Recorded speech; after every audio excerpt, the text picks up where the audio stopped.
Hello बच्चा लोगों, कैसे हो? बढ़िया। चलिए, मेरा नाम है अलकेश सर फ्रॉम आराध्य classes CDM Ahmedabad.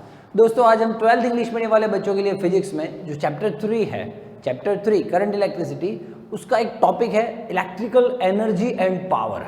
Electrical energy and power दोस्तों, उसका डेली लाइफ में बहुत अच्छा यूज़ है, इस कॉन्सेप्ट का, इस थॉट का। तो आज हम वो डिस्कशन करेंगे, ठीक है।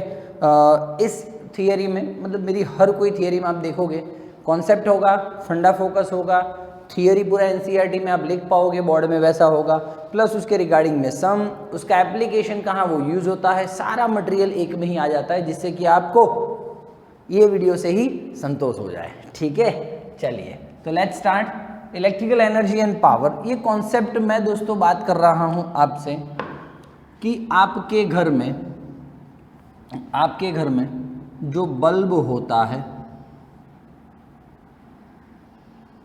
हाँ, बल्ब होता है ना, yellow yellow yellow dirty fellow,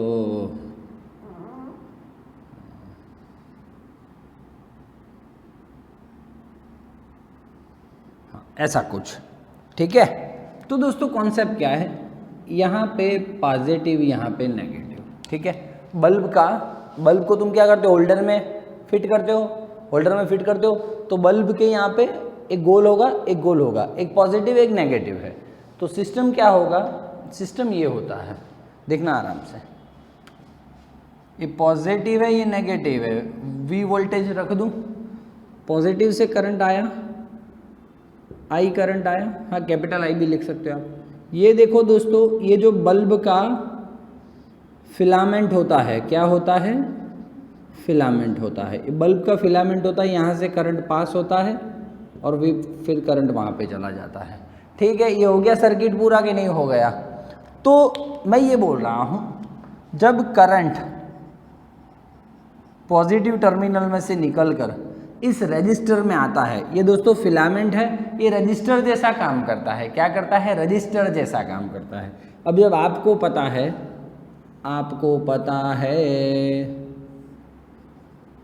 जब I करंट, या तो I करंट जब रजिस्टर में से पास होता है, I करंट का पास होना मतलब क्या, charge per unit time pass होना, एक सेकंड में कितना चार्ज पास हो रहा है, उसका मतलब ही करंट होता है। तो दोस्तों, जो चार्ज रजिस्टर में से पास होता है, आपको पता है चार्ज धीमे धीमे उसके हिसाब से जाता है, धीमे धीमे ड्रिफ्ट वेलोसिटी से धीमे धीमे जाता है। लेकिन आपको पता है कि चार्ज को जब रजिस्टर नड़ता है, रजिस्टर उसको रोकता है, तो क्या होता है दोस्तों, सर बहुत सारा रजिस्टर होगा ना, बीच में रेजिस्टेंस होगा ना, तो क्या करेगा, चार्ज उसके साथ कोलाइड होगा तो क्या होगा, ये कोलाइड करो तो ऐसा पूरा कोलाइड होता है, हाँ कोलिजन होता है, चार्ज और ये अंदर रजिस्टर के अंदर रहे हुए आयंस एटम्स सबसे कोलिजन होता है। तो देखिए सर, हाथ का कोलिजन हुआ ना तो भी हीट प्रोड्यूस हुआ। तो दोस्तों, ये रजिस्टर में जब करंट जाता है मतलब कि चार्ज जाता है पर यूनिट टाइम। तो दोस्तों, वो चार्ज है, जो इलेक्ट्रिकल चार्ज है, वो क्या करता है सर, अंदर रहे हुए रजिस्टर के अंदर रहे हुए एटम्स हैं, आयंस हैं, उनसे टकराता है और कोलाइड होता है।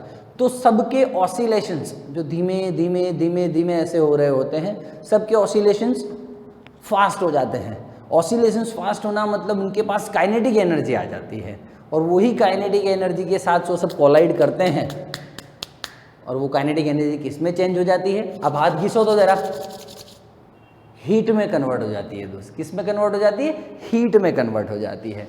और वही हीट दोस्तों लाइट के फॉर्म में बाहर निकलती है और आपको बल्ब ग्लो होते हुए दिखता है। ये लॉजिक है बल्ब ग्लो होने का। करंट आया फिलामेंट में, फिर क्या हुआ, कॉलिजन हुआ, फिर क्या होगा, कॉलिजन होगा तो ऑसिलेशन स्पीड में हो जाएंगे, ऑसिलेशन स्पीड में होगा तो काइनेटिक एनर्जी बढ़ेगा, काइनेटिक एनर्जी बढ़ेगा तो क्या होगा, काइनेटिक एनर्जी हीट एनर्जी के फॉर्म में रिलीज होगा और बल्ब ग्लो होगा। ये वाली मैटर है दोस्तों, ये मैटर है, बल्ब ग्लो होगा। ये फिक्स्ड आसान भाषा में आपको बता दिया है। हाँ, ये हल्के सर की आसान भाषा में, ठीक है, फंडा फोकस बोल दे तू। हाँ, अब इसको दोस्तों लॉजिकली टेक्स्ट बुक की भाषा में मैं बात करूं, बात एक ही है, बात एक ही है। ये मैंने मेरी भाषा में आपको शॉर्ट समरी दे दिया, मतलब ऐसा ऐसा होने वाला है जो मैं थियरी लेने वाला हूं। तो कॉन्सेप्ट यही है कि भाई करंट अंदर आया और उस करंट से, करंट अंदर आया मतलब चार्ज अंदर आया, ए ले लूँ और ये बी ले लूँ, तो ए से लेके बी पर वापस चार्ज जाता है, तब तक में चार्ज में से बल्ब कैसे ग्लो हो जाता है, वो मैटर हम आज पूरे लेक्चर में देखने वाले हैं। लेकिन थॉट यही है, थॉट ये होने वाला है दोस्तों। तो मैं स्टार्ट करना चाहता हूँ विथ योर प्रायर परमिशन। मैं आए, यस, चल स्टार्ट करता हूँ। हाँ, नहीं सर रुको 2 मिनट में पानी पी लेता हूँ, ऐसा चला जाए। टेक्स्ट बुक की लैंग्वेज में बात करूँगा। टेक्स्ट बुक में ऐसा बोला गया है कि एक रजिस्टर है R, उसमें से I करंट होता है, जाता है, बस चौपड़ी में तो इतना ही दिया है, पत गया। I करंट जा रहा है R रजिस्टर में से, I करंट जा रहा है R रजिस्टर में से, हो गया, ठीक है। करंट कहाँ से मिल रहा है वो डिस्कशन नहीं किया, लेकिन मैं बता देता हूँ आपको मैं, ठीक है ठीक है ठीक है ठीक है। इसको A नाम दे दूँ, इसको B नाम दे दूँ, हाँ, ये इसको A, बीच में कोई रजिस्टर है नहीं, कुछ नहीं है, कुछ नहीं है, कुछ नहीं है, तो ये भी A ही होगा और ये भी B ही होगा। ठीक है ठीक है ठीक है, चलो डन है, ओके। अब दोस्तों टेक्स्ट बुक में ऐसा कहा गया है कि हम यहीं पे पहुंचने वाला हूँ, बल्ब कैसे ग्लो होने वाला है, हीट एनर्जी कैसे प्रोड्यूस होने वाला है करंट में से। तो देखिएगा जरा, थोड़ा लैंग्वेज चेंज है। हाँ,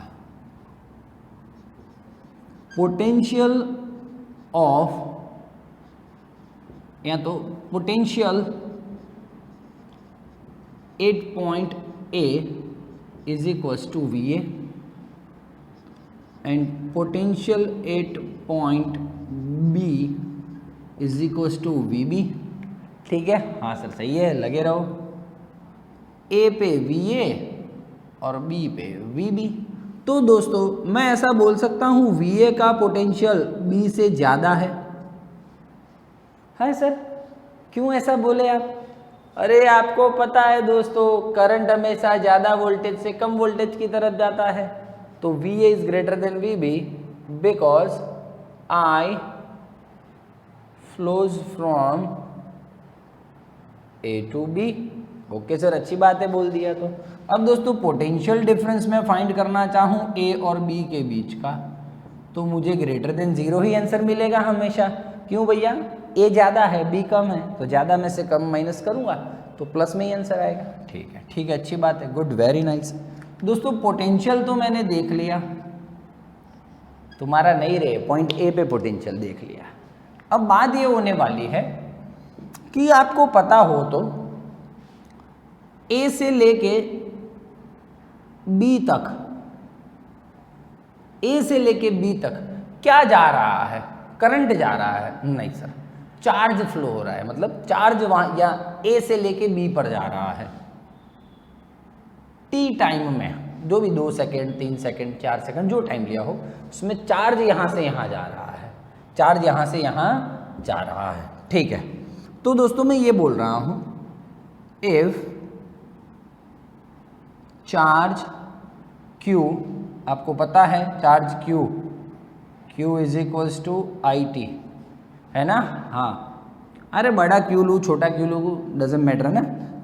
चार्ज फ्लोज फ्रॉम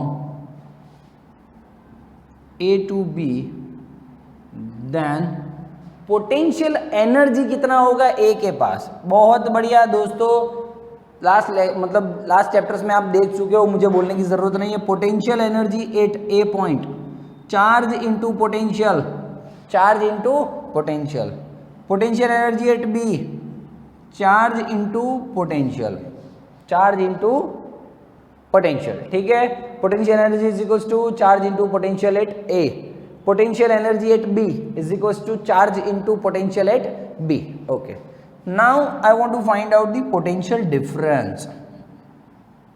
चलो आ जाओ, potential difference between A and B, delta you is equals to U B minus U A, Q V B minus Q V A, V B minus V A. दोस्तों V B minus V A minus V B होता तो मैं V लिखता, V B minus V A है तो minus we लिखेंगे हम, क्या लिखेंगे, माइनस वी लिखेंगे। और आप देख रहे हो दोस्तों Q को मैं क्या बोल सकता हूँ, Q को हम क्या बोल सकते हैं, IT बोल सकते हैं। तो delta U is equals to minus V और Q को क्या बोलते हैं, IT, which is less than 0। तो पोटेंशियल डिफरेंस कितना आया, माइनस VIT, पोटेंशियल डिफरेंस कितना आया, minus VIT between point A and B। ये माइनस VIT क्या है सर, तो देखना मैं क्या बोल रहा हूँ लॉजिकली, यहाँ पे A पॉइंट पे एनर्जी 10 जूल था, A पॉइंट पे एनर्जी 10 जूल था आपके चार्ज के पास, दौड़ा दौड़ा दौड़ा दौड़ा, रास्ते में उसको कोई दिखा जिसने उसका एनर्जी खा लिया। मान ले कि यहाँ पे पहुँचा और 7 जूल एनर्जी ही बचा, 10 जूल एनर्जी लेके निकला था, ओ थक गया बी पे पहुँचा तो 7 जूल एनर्जी बचा, मतलब कि रास्ते में उसका कोई एनर्जी खा गया। ये रास्ते में एनर्जी खा गया मतलब कौन, रजिस्टर, कितना खाया होगा। तो दोस्तों आप डेल्टा यू करके पता लगा सकते हो, U B minus U A minus 3, 3 जितना एनर्जी कम हो गया, 3 जितना कम हो गया, इसलिए माइनस। भाई 10 था और 7 हो गया मतलब 3 जितना कोई खा गया, 3 कम हो गया मतलब माइनस 3।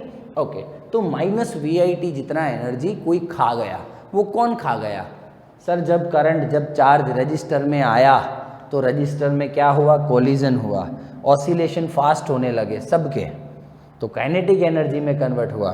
तो जो एनर्जी खा गया रजिस्टर के अंदर, जो एनर्जी खा गया -3 जितना, वो कहाँ गया सर, वो एनर्जी, सर एनर्जी आपको पता है कि एनर्जी मतलब एक फॉर्म से दूसरे फॉर्म में जाती है, एनर्जी कम ज़्यादा नहीं होती है। तो जो पोटेंशियल एनर्जी था 10 से 7 हो गया, मतलब 3 जितना पोटेंशियल एनर्जी कहीं चला गया, कहीं चला गया मतलब कि वो पोटेंशियल एनर्जी काइनेटिक एनर्जी में कन्वर्ट हो गया। कैसे देखना, आप जानते हो as we know that U plus K is equals to U, yes कोई इशू नहीं है, delta U plus delta K is equals to delta E। Now according to law of conservation of energy, law of conservation of energy, delta E is equals to 0। Law of conservation of energy क्या होता है दोस्तों, energy constant होता है, conserve होना, conservation of energy, to conserve something, conserve मतलब time के साथ चेंज नहीं होना, कांस्टेंट रहना, तो E कांस्टेंट है, तो law of conservation of energy के हिसाब से E में होने वाला चेंज कितना होगा, 0, डेल्टा E 0 रख देता हूँ। अब आ जा delta U plus delta K is equals to 0, delta K is equals to minus delta U, minus तो कंपनी का और डेल्टा U है माइनस VIT, मतलब प्लस VIT, जुबाक है कि नहीं। तो जो एनर्जी U कम हुआ था वो एक्चुअली में कहाँ गया, काइनेटिक एनर्जी में कन्वर्ट हो गया दोस्तों, काइनेटिक एनर्जी में कन्वर्ट हो गया। नहीं समझ में आ रहा है, नहीं समझ में आ रहा है, आ रहा है ना, ठीक है। अब तू देख ईमानदारी से, डेल्टा U है माइनस VIT, डेल्टा K है plus VIT, minus VIT plus VIT 0, इसलिए तो 0 बोला है कि नहीं। तो फिर डन है, डन है, डन है, बोल क्लियर है। अच्छा, अब ये काइनेटिक एनर्जी एक्चुअली में दोस्तों आपको पता है, अब वर्क एनर्जी थ्योरम भी पढ़ चुके हो, ये kinetic energy delta K is converted into work, obviously work में कन्वर्ट होता है, या तो एनर्जी बोल सकते हैं या तो हीट एनर्जी बोल सकते हैं। So this kinetic energy convert होता है हीट एनर्जी में। किस में कन्वर्ट होता है? ये काइनेटिक एनर्जी हीट एनर्जी में कन्वर्ट हो जाता है। ठीक है, मतलब कि कितना काइनेटिक एनर्जी हीट में कन्वर्ट हुआ? VIT जितना। तो देखिए दोस्तों, E लिखूं, K लिखूं, W लिखूं, H लिखूं, कितना आएगा? VIT। ठीक है, इतना काइनेटिक एनर्जी हीट में कन्वर्ट हो गया। और अच्छा है सर, हाँ, ये कॉलिजन नहीं हुआ होता, काइनेटिक एनर्जी नहीं आया होता, हीट में कन्वर्ट नहीं हुआ होता, तो दोस्तों बल्ब कैसे ग्लो होता? हीट एनर्जी बाहर निकल रहा है और फिर लाइट के फॉर्म में बाहर निकलता है और बल्ब ग्लो होता है। ठीक है ना, तो ये भी जरूरी है, होना जरूरी है। ठीक है, अब इसको एनर्जी को आप VIT तो है ही, फिर एनर्जी में आप देखिए V की जगह पे IR लिखिए तो ओहम्स लॉ के हिसाब से V = IR, तो IR और ये बाजू में I है I²RT। कंप्लीट है सर, कोई इश्यू नहीं। I की जगह पे V/R लिखिए तो जरा, तो V²/R × T। तो दोस्तों लॉजिकली 3 फॉर्मूलाज मुझे मिल रहे हैं। एनर्जी, कितना एनर्जी वेस्ट होता है, हाँ मतलब जितना वेस्ट होगा उतना ही हमें लाइट फॉर्म में मिलेगा और बल्ब ग्लो होगा। कितना एनर्जी वेस्ट होगा? Energy dissipated in register, energy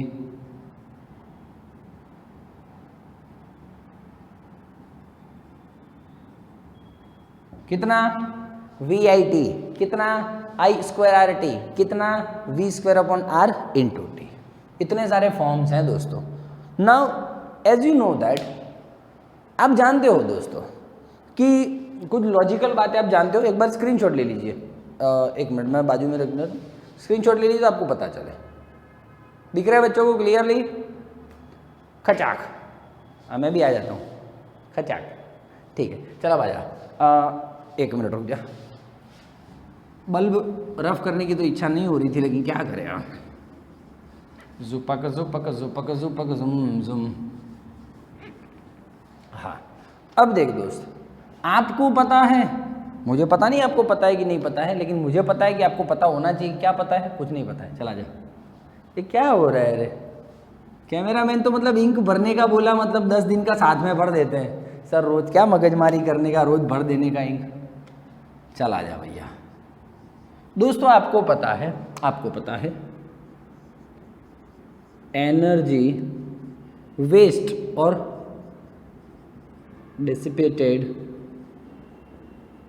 in unit time, energy dissipated in unit time is called, क्या बोलते हैं इसको? पावर। छोटे बच्चों वाली बातें हैं दोस्तों, पावर बोलते हैं। P = E/T, बिल्कुल आप अच्छी तरह से जानते हो, कोई इशू नहीं है सर। ठीक है, P = E/T। तो दोस्तों आपको लग रहा है मैं इसके 3 फॉर्मूला बना सकता हूँ, जुपाक और ये तीसरा झुपाक। कैसे देखना? एनर्जी बाय टाइम है, तो देखो एनर्जी के 3 फॉर्मूलाज हैं। VIT, तो P = VIT/T, जुपाक, तो P = VI। बोलो आगे एक, हाँ, P = E/T ना, E है I²RT और ये बाई T है जुपाक। मोस्ट पॉपुलर फॉर्मूला है sir I²R, power dissipated, register में वेस्ट होने वाला पावर। हाँ, E की जगह पे ये रख रहा हूँ V²/R × T, जुपाक P = V²/R। ये क्या शो कर रहा है आपको पता है दोस्तों? क्या शो कर रहा है मुझे बताइए। चलिए मैं यहाँ पे देखूँ तो P is proportional to I² दिख रहा है, P is proportional to V² दिख रहा है। ये क्या शो कर रहा है पता है दोस्तों? ये दोनों चीज़ें कि how P depends on the V and I, P V और I पे कैसे डिपेंड करता है। समझ में आ रहा है आपको? ये शो कर रही है, ये दो इक्वेशंस ये शो कर रहा है।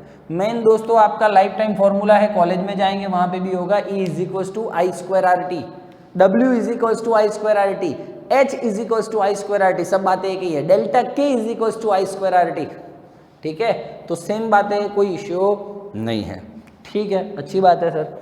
तो रजिस्टर में कितना पावर वेस्ट होगा, आई स्क्वायर आर बोल सकता है तू, वी आई बोल सकता है, या तो वी स्क्वायर अपॉन आर बोल सकता है। बहुत लेवल वाली बातें होने वाली है, टेंशन नहीं लेना, ठीक है, चला जा।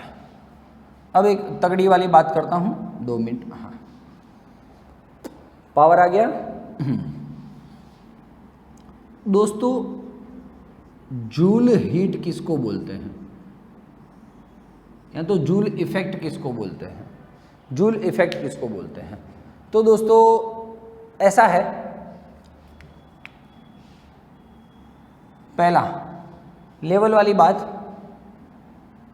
एक फिक्स टेम्परेचर पे, एट गिवन टेम्परेचर, एक फिक्स टेम्परेचर पे यदि रजिस्टर में से if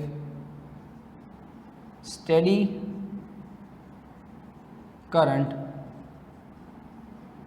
flows from register at given temperature, if steady current, steady मतलब constant current, 5 एम्पियर है तो लास्ट तक 5 एम्पियर जा रहा है, ठीक है, flows from the register, then power is directly proportional to the, क्या है, स्क्वायर ऑफ करंट फ्लो।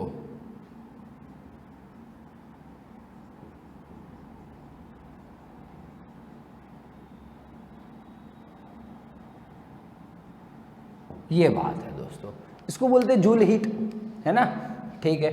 दूसरा, या तो जूल इफेक्ट बोल देना, कोई इश्यू नहीं है। ये है दोस्तों level P is proportional to I square को क्या बोल सकते हैं हम, at given temperature if steady current flows from the resistor, power is directly proportional to the power dissipated, waste होने वाला power is directly proportional to the square of the current flowing through that resistor. 2 minute रुक, बॉर्डर ऑफ करता हूँ। Okay, आ जाए, चल चल चल चल, ठीक है ठीक है, डन है। जूल लॉ, आप जूल लॉ लिखो तो भी चलेगा, हाँ ठीक है। At given temperature if steady current flows from the resistor, power dissipated is directly proportional to the square of the current flows through the resistor. जुम जुम जुम जुम, ये आई करंट है, ये आर है, ठीक है, चलो डन है डन है डन है, ओके। दोस्तों अभी दूसरा, बहुत अच्छे से लेवल से बातें करेंगे हम, ब्लैक मार्कर ले लेंगे हम। दोस्तों क्या होता है एक्चुअल में, ये सर हीट कहाँ से आया, हीट कहाँ से आया, सही बोलना सर। जो चार्ज था ना, उसने जो काइनेटिक एनर्जी गेन किया था, उसने जो इलेक्ट्रिकल एनर्जी गेन किया था, बोल सकता हूँ मैं, इलेक्ट्रिकल चार्ज है, उसके पास इलेक्ट्रिकल एनर्जी होगा in form of kinetic energy. तो उसने जो काइनेटिक एनर्जी गेन किया था अंदर रजिस्टर में टकरा के, वो काइनेटिक एनर्जी मतलब कि इलेक्ट्रिकल एनर्जी किस में कन्वर्ट हो जाता है, हीट एनर्जी में कन्वर्ट हो जाता है। उसे दोस्तों जूल हीट बोलते हैं। तो electrical energy of electrical charge converted into heat energy is called joule heat. और आप दूसरा भी बोल सकते हो दोस्तों, ohmic loss, power loss. Done है डन है डन है, हाँ ओहमिक लॉस या तो पावर लॉस बोल सकते हो। ऑब्वियसली पावर लॉस होगा, एनर्जी लॉस होगा, energy per unit time loss होगा। 1 सेकंड में इतना एनर्जी लॉस हुआ, 2 सेकंड में इतना एनर्जी लॉस हुआ। एनर्जी पर सेकंड क्या हो गया, पावर ना। तो पावर कितना लॉस होगा सर, जितना इलेक्ट्रिकल चार्ज ने इलेक्ट्रिक एनर्जी हीट एनर्जी में कन्वर्ट कर दिया, मतलब हो गया, तो उसी को दोस्तों उतना ही वो पावर वेस्ट होता है। ठीक है, तो ये है दोस्तों ये वाली मैटर। ठीक है, मैं दोस्तों आपको एग्जांपल्स दूं अच्छे अच्छे वाले। ये डेली लाइफ में कहाँ होता है कि आया करंट दौड़ा मतलब चार्ज दौड़ा रजिस्टर में टकराया, जुम जुम हुआ और हीट में कन्वर्ट हो गया। ऐसा बहुत सारे डेली यूज़ में आने वाले कुछ जैसे कि ओवन आप घर पे यूज़ करते हो, फिर आयन जो करते हो वो, फिर इलेक्ट्रिकल हीटर है ना, हीटर यूज़ करते हो, किटली यूज़ करते हो ऑब्वियसली, फिर टोस्टर यूज़ करते हो। वो नहाने का जो गीज़र हीटर होता है वो ऐसे ही होता है, कुछ होता है कि नहीं होता है। तो ये क्या है देखिए, यही तो है सर, यही तो है वो बल्ब बनाया था ना मैंने, फिलामेंट, इसमें ऐसा सिस्टम होता है। तो देख करंट आया, जुम कोलाइड हुआ और सारा का सारा हीट बाहर निकल गया। हीट बाहर निकलता है, पानी गर्म करने का ये देखा है तुमने, और फिर आपका पानी गर्म हो जाता है। सिंपल मेथड है ना, यही इसी पे काम करता है वो। भाई पानी करने का, गर्म करने का गीजर बोलते हैं, हीटर बोलते हैं, क्या बोलते हैं, गीजर ही बोलते हैं ना। हाँ, तो उसको पानी में डाला आपने, एक लंबा वायर होता है, स्विच में डाला, जुम और ऐसा अंदर पानी की डोल में डाल दिया, स्विच चालू किया, सिस्टम यही है। ये गर्म होता है। गर्म क्यों होता है, कौन गर्म करने गया भाई, हाँ वही सिस्टम, कोलाइड होना, काइनेटिक एनर्जी में कन्वर्ट होना, ऑसिलेशन ज़्यादा हो जाना आयंस के, एटम्स के, और फिर हीट में कन्वर्ट हो जाना। वो हीट पानी को मिलती है और पानी गर्म हो जाता है। सिंपल लॉजिक है। ओके ठीक है, फिर बस वो है, टोस्टर है, किटली है, ये वो सब ठीक है। अब दोस्तों डेली लाइफ में यूज़ कहाँ है इसका, ऐसा सिस्टम मैंने जूल हीट वाला, मतलब ऐसा सिस्टम मैंने देखा हुआ है कहीं पे। क्या होता है दोस्तों, आपके घर में जो वायरिंग है, जो आई करंट आ रहा है, आपके घर में 5 एम्पियर करंट आता है। कितना आता है, 5 एम्पियर का करंट आता है। डन है सर, डन है। ओके, अब क्या होता है, कभी कभी कुछ रीज़न से मान लो ये करंट बढ़ जाए, तो ऑब्वियसली सर हालत ख़राब हो जाएगी। आपके घर में ऐसे ही वायर डाले हुए हैं कि वो 5 एम्पियर करंट सहन कर सके। अब ज़्यादा करंट आया तो क्या होगा सर, शॉक लगेगा, ज़बरदस्त लेवल का शॉक लगेगा। तो उसके लिए क्या होता है, आपके घर में बाहर ही जो एक ऐसा कुछ बॉक्स टाइप होता है, उसके अंदर बॉक्स टाइप होता है, उसके अंदर थोड़ा सा बड़ा बना दूँ, ये बॉक्स टाइप होता है, उसके अंदर अभी तो फ्यूज़ होता है। फ्यूज़ स्विच जैसा भी आता है और पूरा एकदम स्क्वायर टाइप आता है, अंदर डालो और ले लो। तो दोस्तों फ्यूज़ का क्या काम है मैं आपको समझाता हूँ। ऐसा स्क्वायर टाइप में फ्यूज़ होता है, वो क्या करता है, ध्यान से सुनिएगा। 5 एम्पियर का करंट आ रहा है आपके घर में, मान लो कभी करंट बढ़ जाता है, तो फ्यूज़ का कंस्ट्रक्शन ऐसा रहता है। फ्यूज़ के अंदर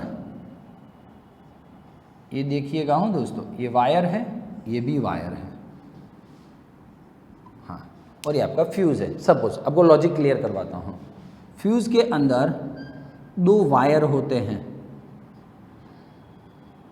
हाँ, फ्यूज़ के अंदर 2 वायर होते हैं, ये और ये वायर है ना दोस्तों, लेड या तो एल्यूमिनियम के बने हुए होते हैं। अब क्या होता है इनसे, मान लो 5 एम्पियर का करंट आ रहा है, तब तो कोई इशू नहीं है।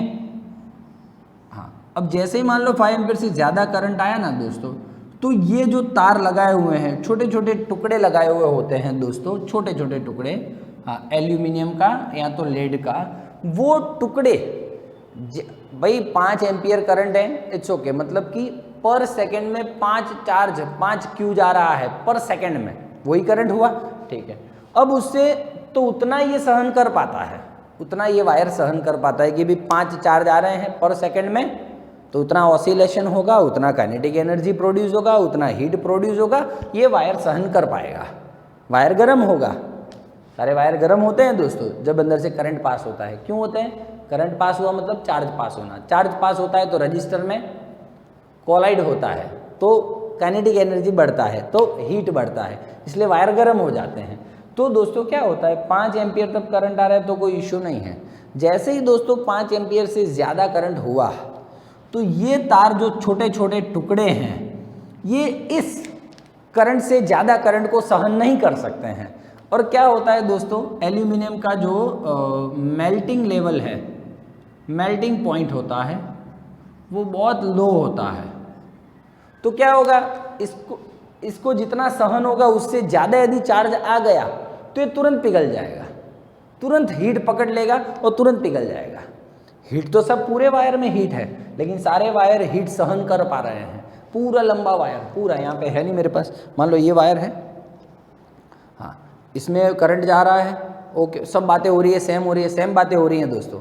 तो करंट जा रहा है मतलब चार्ज दौड़ रहा है, चार्ज दौड़ रहा है मतलब कि हाँ हीट प्रोड्यूस हो ही रहा है। लेकिन ये वायर देखो गर्म नहीं लग रहा है मुझे, ऊपर दोस्तों ये इंसुलेटेड वायर लगा हुआ है जिससे करंट वरंट आए नहीं हमको, इसलिए तो ये कोई गर्म नहीं हो रहा है। और हो रहा होगा तो भी अंदर वो सहन कर पा रहा होगा, लेकिन जितना इसकी कैपेसिटी है उससे ज़्यादा मैं यदि करंट अंदर से पास करूं तो वायर उतना हीट सहन नहीं कर पाएगा और जल जाएगा। तो सेम होता है इस केस में, फ्यूज़ के अंदर जो एल्यूमिनियम और लेड का जो छोटा छोटा टुकड़ा लगा हुआ होता है बीच में, तो वो क्या होता है, जल जाता है तुरंत। क्यों भाई, उससे उतना ज़्यादा हीट सहन नहीं हुआ। तो हम क्या होता है दोस्तों, यहीं पे सारा कार्यक्रम स्टॉप हो जाता है और परिपथ मतलब कि सर्किट बंद हो जाता है। तो आगे जो 5 से ज़्यादा करंट था वो पहुंचता नहीं है और हम सुरक्षित रहते हैं। इसीलिए घर में दोस्तों फ्यूज़ लगाते हैं। फ्यूज़ क्यों लगाते हैं समझ में आ रहा है आपको? हाँ, सीरीज़ में ही लगाते हैं, जो सर्किट होता है उसके साथ सीरीज़ में ही फ्यूज़ लगाते हैं। क्यों लगाते हैं बोलिए फटाफट। सर क्या होता है, घर में कभी 5 एम्पियर से ज़्यादा का करंट आ गया तो क्या होगा, हमें शॉक भी लग सकता है। तो उससे क्या होता है, बीच में ही ऐसा फ्यूज़ होता है जिसमें एल्यूमिनियम और लेड के वायर होते हैं जिनका मेल्टिंग पॉइंट बहुत लो होता है। थोड़ा सा भी ज़्यादा हीट आया ना तो पिघल जाएंगे, पिघल जाएंगे मतलब अब करंट बहना बंद हो जाएगा, तो आगे का सर्किट सेफ हो जाएगा और आप बच जाओगे, आपको करंट नहीं लगेगा। दोस्त समझ में आ रहा है कि नहीं आ रहा है? तो ये दोस्त छोटे छोटे बेसिक लाइफ के एग्जाम्पल्स हैं। अब मैं ये बोल रहा हूँ, रुकिएगा रुकिएगा रुकिएगा,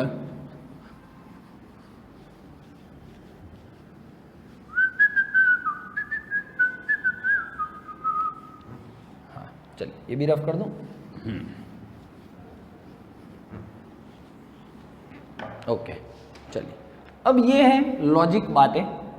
P is equals to V I, P is equals to I square R, P is equals to V square R. ठीक है, ये लॉजिकल बातें हैं। अब दोस्तों और डेली लाइफ का यूज़ बताता हूँ आपको, मज़े मज़े वाली बातें होने वाली है दोस्तों। पावर का यूनिट क्या है, एनर्जी अपॉन टाइम मतलब जूल अपॉन सेकेंड, या तो वॉट भी बोल सकते हो आप। ठीक है, हाँ 11वीं स्टैंडर्ड में पावर तो देखा ही आपने। चलिए आ जाइए, ठीक ठीक ठीक ठीक। अब दोस्त देख क्या होता है, ये पावर स्टेशन है, पावर स्टेशन से एक लाइन आ रही है, हाँ लंबा तार होगा, लंबा वायर होगा, क्योंकि उसको आराध्य पे बिजली भेजना है।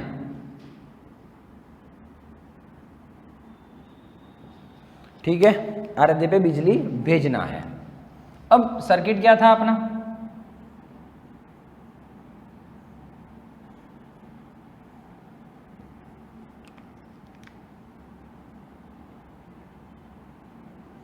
ये सर्किट था अपना।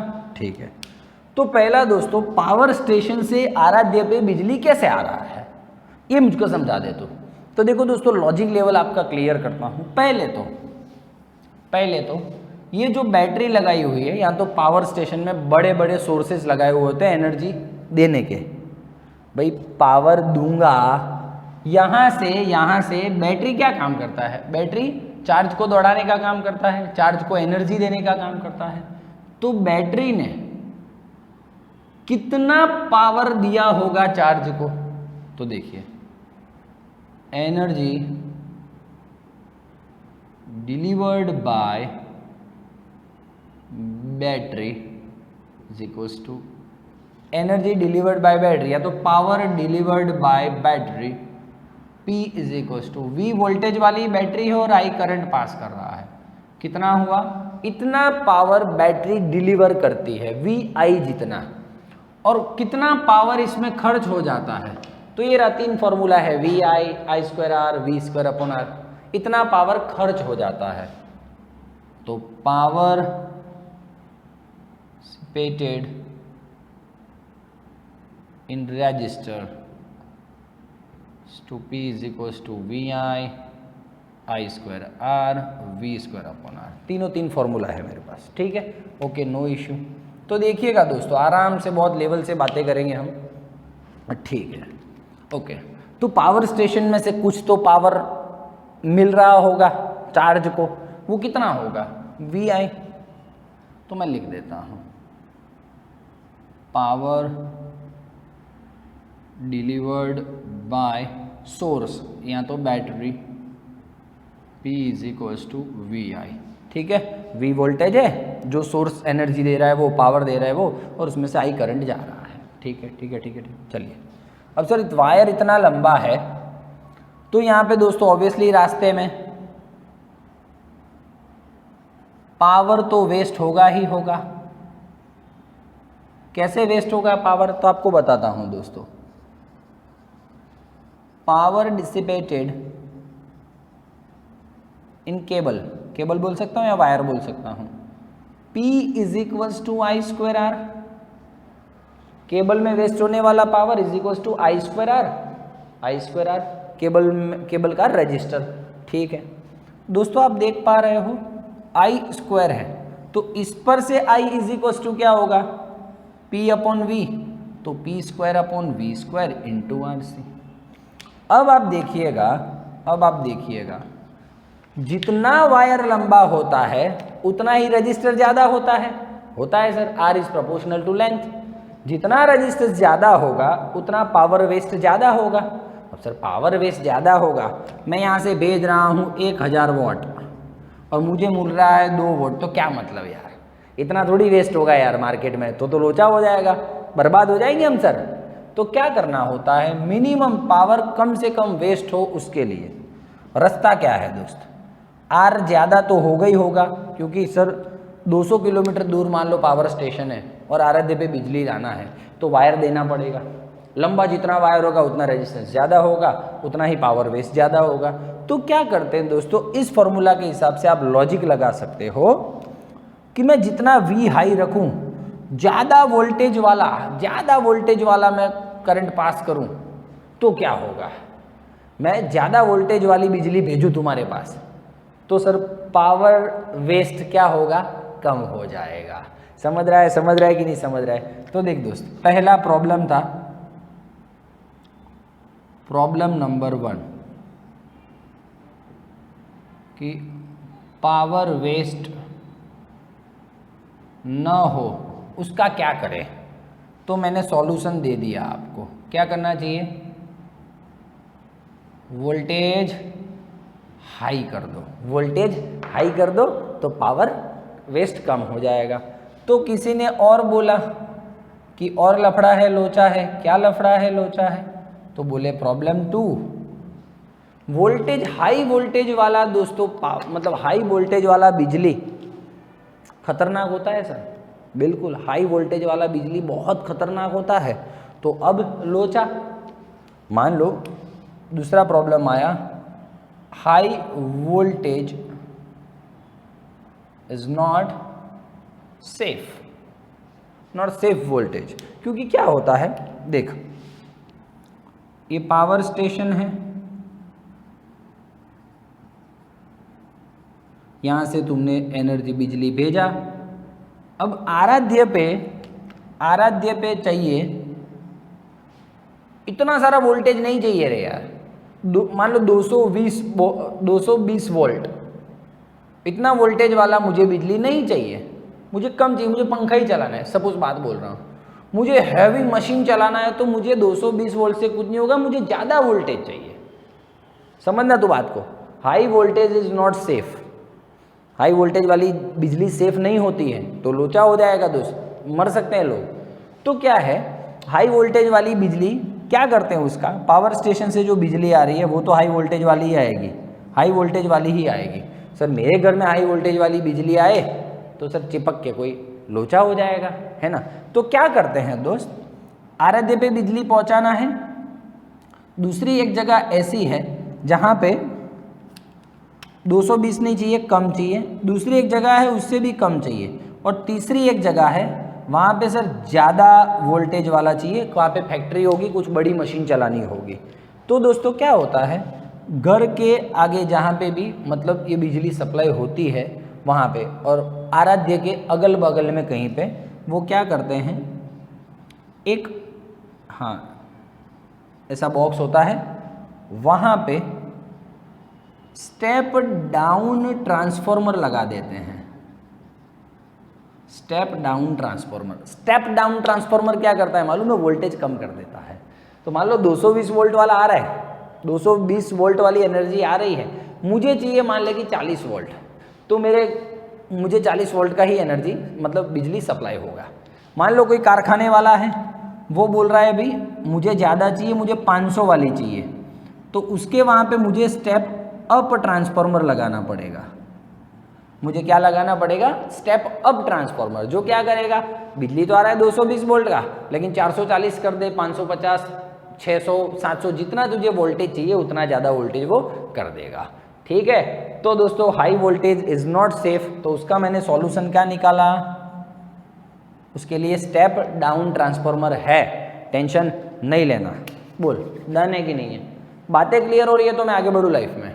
डन है, डन है, सारा बेसिक आ गया दोस्त, लाइफ सेट है तेरी। एनसीईआरटी टेक्स्ट बुक बोर्ड में भी तू लिख सकता है, और जो कॉन्सेप्ट है सम के लिए, जेडबलई नीट के लिए या तो गुज कैट के लिए, तो सारा का सारा कॉन्सेप्ट इसमें क्लियर है। अच्छा ठीक है, तो दोस्तों आज एक और बात कर दूंगा मैं फंडा फोकस की।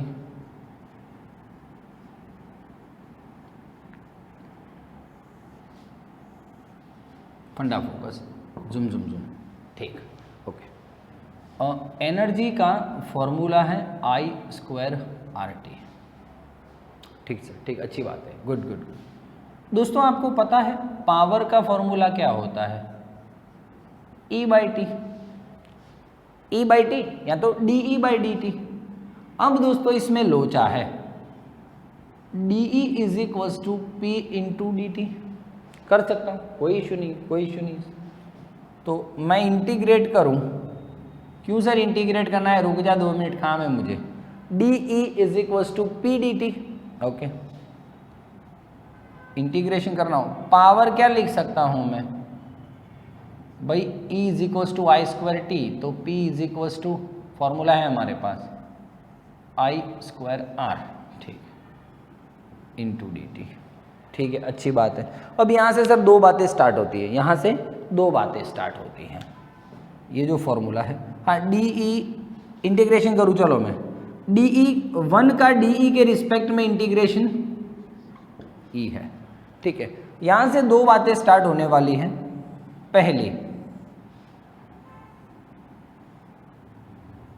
I कांस्टेंट हुआ तो देखिए क्या होता है, E = I², R constant, R भी बाहर, dt, 0 से t टाइम लिमिट ले लूं, 1 का विथ रिस्पेक्ट टू dt क्या होगा,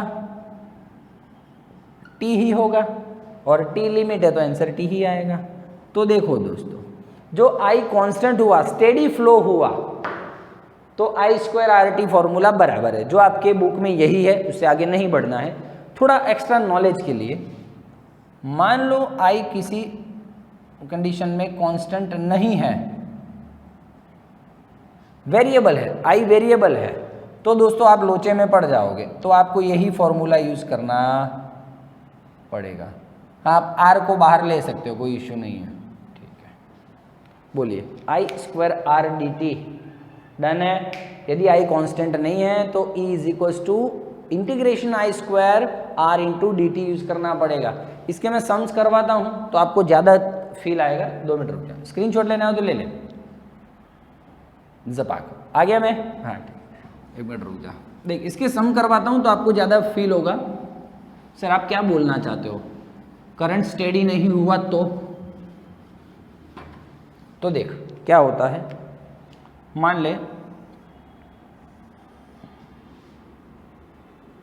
1 ओहम है, I is equals to 5 ampere है, t बराबर 3 सेकेंड है। चल मैं ये बोल रहा हूँ कितना एनर्जी वेस्ट होगा 3 सेकेंड में, इस रजिस्टर के अंदर 3 सेकेंड में कितना एनर्जी वेस्ट हो जाएगा, इस रजिस्टर के अंदर 3 सेकेंड में कितना एनर्जी वेस्ट हो जाएगा।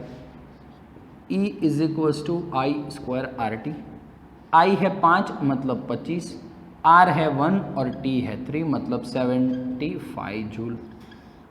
डन है बेटा, क्लियर है, क्लियर है, ओके सर क्लियर है। पर मान लो मैं ऐसा कुछ बोलूं,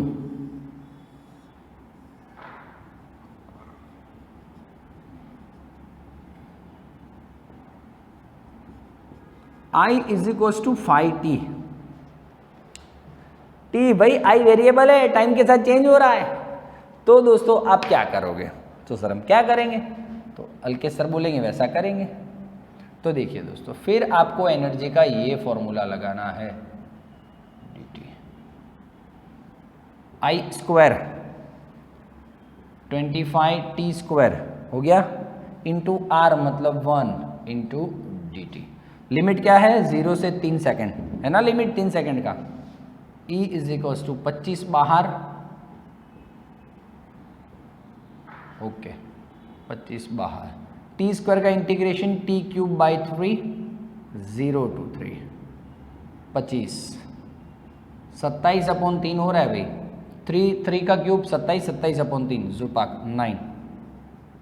अब लोअर लिमिट तो क्यों रखो यार, 0 हो गया ना, 25 और 45 4 20।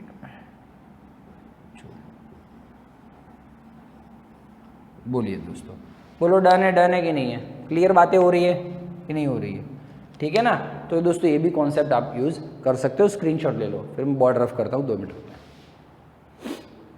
चल ठीक, चलिए फटाफट आ जाइए, थोड़े सम्स करवाता हूँ, 1-2 हल्के फुल्के सम है नहीं बुक में, करवा देते हैं, चला जाइए दोस्तों। ये बैटरा है, बैटरे में से करंट जाएगा आई, देखो दोस्तों ये रजिस्टेंस है 2 सीरीज़ में लगाए हुए हैं, तो आई में कोई फ़र्क नहीं पड़ेगा, आई तो सेम जाएगा, फिर वापस आई निकल के यहाँ पे आ जाएगा, ठीक है। पहले तो find out the power dissipated in the circuit, okay. और इन 20 ओहम पूछ सकते हैं, 20 ओहम में वेस्ट होने वाला खाली पावर कितना, 10 ओहम में वेस्ट होने वाला पावर कितना, power delivered by the battery कितना, सब कुछ भी पूछ सकते हैं, हम लॉजिक क्लियर करते हैं। पहले तो आई फाइंड करना है मुझे, तो देखिए उसके लिए पहले आर इक्विवेलेंट फाइंड कर लूँ, 20 + 10 मतलब 30 ओहम, ठीक है, और वोल्टेज है 60 वोल्ट, तो आई आ गया दोस्तों V/R 60/30 मतलब 2 एम्पियर, आई 2 एम्पियर आ गया है, ओके सर। मतलब इस R1 में से भी 2 एम्पियर ही जाएगा और इस R2 में से भी 2 एम्पियर ही जाएगा, ठीक है सर, ठीक है। ये तो मैंने अलग से प्रैक्टिस के लिए दिया है, आप देख लेना आपके हिसाब से, ओके चलो। हाँ इसको मैं यहाँ पे कंटिन्यू करता हूँ। अब देखिए दोस्तों पावर इसमें वेस्ट होने वाला पावर कितना है, तो I²R1 सिंपल है, हाँ कुछ भी फॉर्मूला यूज़ करते हो, V²/R1 भी फॉर्मूला यूज़ कर सकते हो, कोई इशू नहीं है, V²/R1 बिल्कुल यूज़ कर सकता है, तो कोई टेंशन नहीं है। लेकिन आई क्यों फाइंड किया है, मैं भी ऐसा बोलूँ कि पावर डिलीवर्ड बाय बैटरी, तो V × I करना पड़ेगा ना तुझे, तो I तो चाहिए ना, इसलिए चला जाए। I², I है 2 स्क्वायर 4 हो गया, और R1 कितना है 20, 80 वॉट वेस्ट हुआ। दूसरे वाले में कितना वेस्ट होगा, 40 वॉट वेस्ट हुआ, ठीक है ठीक है ठीक है, डन है। और चलो मैं पूछता हूँ पावर डिलीवर्ड बाय बैटरा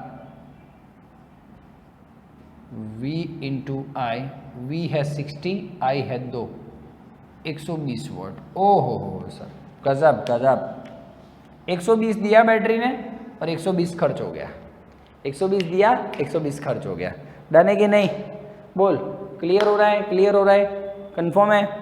चल ठीक है, ऐसे छोटे छोटे क्वेश्चंस पूछ सकते हैं आपको एग्जाम में, कोई इश्यू नहीं है। चला जा, ये है मैंने पैरेलल में ज्वाइन किया है 5 ओहम और 200 ओहम को, और 20 वोल्ट का बैटरी ज्वाइन किया है। ये देखो आपको पॉजिटिव है तो यहाँ से करंट जाने वाला है, तुम तुम्हारे हिसाब से देख लेना क्या हो रहा है, ठीक है ना। हाँ चलो आ जाओ, ठीक है। अब ये आ जाओ यहाँ पे भाई, इसमें फिर से बोल रहा हूँ, आप v²/r1 करना, आंसर में कोई चिंता नहीं, वो ही आएगा। v²/r2 करना, वो ही आएगा। चला जाए, इसमें देख लो R दिया है 220 ओहम, और बोल रहे हैं उसमें जो 220 ओहम है उसमें वेस्ट होने वाला मैक्सिमम पावर 0.5 वोट है, ठीक है। तो I मैक्सिमम फाइंड करो, V मैक्सिमम फाइंड करो। तो देखिए दोस्तों, P = v²/r, हम जानते हैं सर, मैक्सिमम की बातें करेंगे तो मैक्सिमम आएगा, तो v² maximum = P maximum × R, ठीक है। P मैक्सिमम कितना 0.5, R कितना 220, और V मैक्सिमम फाइंड करना है तो रूट कर दे, आ जाएगा आंसर, तेरे हिसाब से देख लेना तो, ठीक है। क्लियर हो रही है बातें? क्लियर हो रही है सर। P = I² होता है, मैक्सिमम की बात करूँ तो maximum, I² maximum = P maximum / R, तो देख लेना तेरे हिसाब से। तो ऐसे भी आपको क्वेश्चंस पूछ सकते हैं। डन है, सब कुछ करवा दिया है दोस्त, पावर सब कुछ क्लियर है, गुजकेट तक का तो क्लियर है, जी नीट के सम्स आएंगे उसमें मैं करवाऊंगा, टेंशन लेना। लेकिन कॉन्सेप्ट यही है, कॉन्सेप्ट यही है। बहुत टफ वाले भी सम्स मैंने सोच रखा था। एक सम ऐसा है कि भाई 3 बल्ब सीरीज में है, 3 या 4 या 5 बल्ब सीरीज में है, खाली क्वेश्चन इतना पूछा है बुक में, वो JW में करवाऊंगा, अभी इसमें NCERT टेक्स्ट बुक में कोई ज़रूरत नहीं है। Which bulb glow more than other bulbs? अब बोल, कौन सा बल्ब ज़्यादा प्रकाशित होगा? 5 सीरीज में लगाए हुए हैं, सबका रेजिस्टेंस दिया हुआ है और ऐसा बोला है। तो ऐसे से बहुत सारे अच्छे अच्छे तगड़े वाले सम हैं पावर के, लेकिन मैं JW में करूँगा, ठीक है। तब तक के लिए मज़े कीजिए और एंजॉय कीजिए। अब नेक्स्ट मेरा चैप्टर नंबर 7 स्टार्ट होगा, चैप्टर नंबर 7 AC है ना, अल्टरनेटिंग करंट, ठीक है। तब तक के लिए चलिए, ठीक है, कमेंट बॉक्स में लिखिएगा कैसा ये वीडियो रहा, आपको कैसा लगा। तब तक के लिए thank you very much, bye bye, take care, चलिए।